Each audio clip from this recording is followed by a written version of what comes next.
So last night, I don't know if you saw it, there was quite a display of the Northern Lights quite on display across the United States. This picture by Nicholas Herboso out of Lottie, Alabama. This is far south. Lottie is in Baldwin County, Alabama. So the people were able to see it as far south as the Gulf Coast. Brandon Richards took this picture out of Albany, New Mexico. I like that picture.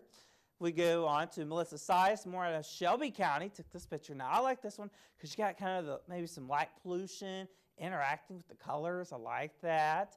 Dylan Huller took this picture out of Winston-Salem, North Carolina. And our last stop of the pictures is the Bahamas. Kevin Bente took this picture. Thank you all for those pictures. We loved seeing them. So what are the Northern Lights? What are the Aurora Borealis? Let's talk about it. Solar wind is basically heat and charged particles that travel or emitted by the sun travel through space.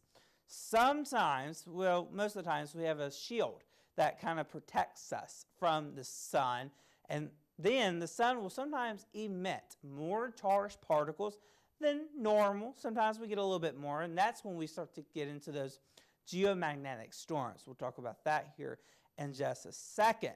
But during a solar storm or a geomagnetic storm, whatever you want to call it, these extra charged particles sometimes reach the Earth's poles. And in this case, the northern pole or North Pole is when you could see some of the charged particles and reach that area. Now, you start to get in collisions and some gases start to interact with each other. Charged particles from the sun collide with oxygen and nitrogen in the Earth's atmosphere. Then you start to get some colors. A lot of you saw those pinks, those blues, those greens, kind of purplish colors. So red and green, that kind of goes with oxygen. Nitrogen, kind of that bluish pink purple type color. And of course, every gas does different types of colors. The shapes, sometimes you saw some funky shapes maybe in the northern latitudes near the Canadian border, things like that. And that's just really depending on the viewing position and where the Earth is at that moment in its position.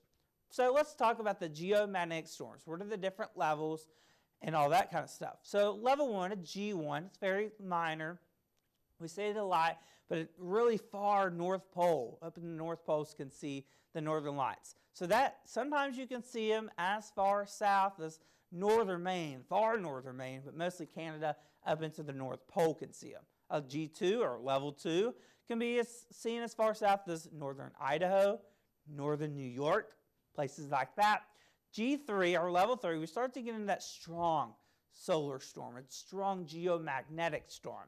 So you can be seen as far south as southern Illinois or even parts of central Oregon. Now, G4 or level 4, this is what we had occur last night. You can see them as far south as northern California or northern Alabama. Now, if you remember, we also saw the Northern Lights in May. That was a G5 storm. So a G5 storm, you can see them as far south as central Texas or northern Florida. Now, last night we did get close to a G5 storm. We were almost just shy of a G5 storm. So that's why some people as far south as the Gulf Coast, the Bahamas, places like that, were able to see them because we are so close to a G5 storm. So that's about talking about what happened last night in the night sky